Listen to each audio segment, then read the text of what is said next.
Today is Monday, June 26th, and this is the ADM Investor Services Monday Market Kickoff. Please note that the views and opinions expressed here today are solely those of our guests and should not be construed as the views or opinions of ADM Investor Services or Archer Daniels Midland Company.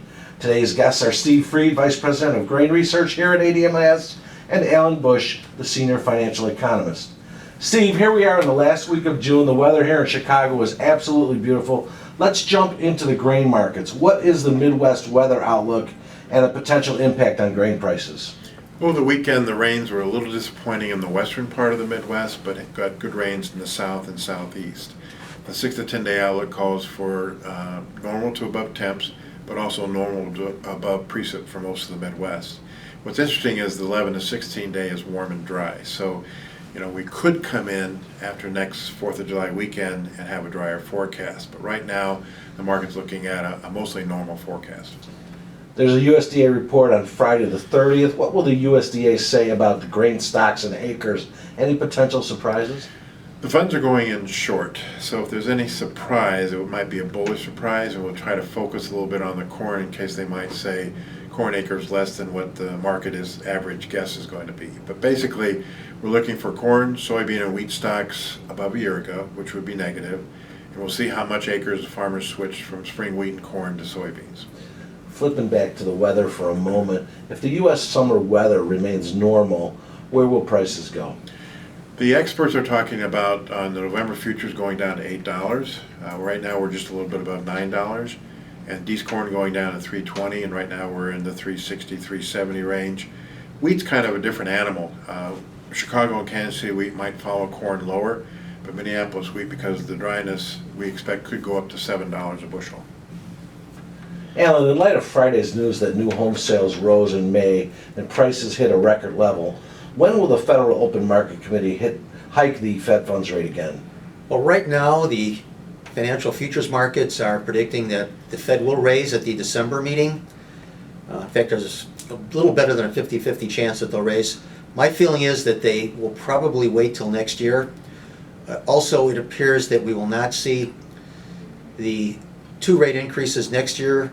In fact, some banks are saying 3 rate increases next year. I could see maybe 1, possibly 2. So I think while the Fed is on a course to raise rates, I think they won't be quite as aggressive as many of the banks are suggesting.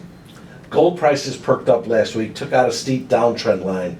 However, in the overnight trade last night, there was a large sell order that took prices sharply lower in less than a 2-minute span. Does this change the outlook for gold futures now? No, there was a very big sell order. We're not sure where the origination came from, but we have come back now. We're at least $10 off of the lows. And we do believe that with that double top at 1,300 in the gold, that there are probably buy stops building just from a technical point of view, not to mention the inflation influence, which is ongoing. So before the end of the year, I think we will take out those 1,300 high levels. So the main trend is still higher for the gold in spite of the pressure that we did see in the overnight session.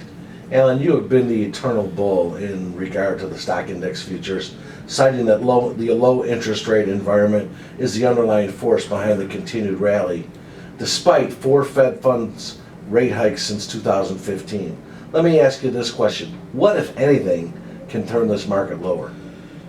It will probably be too many rate increases, not just the 4th one or the 5th one or the 6th one.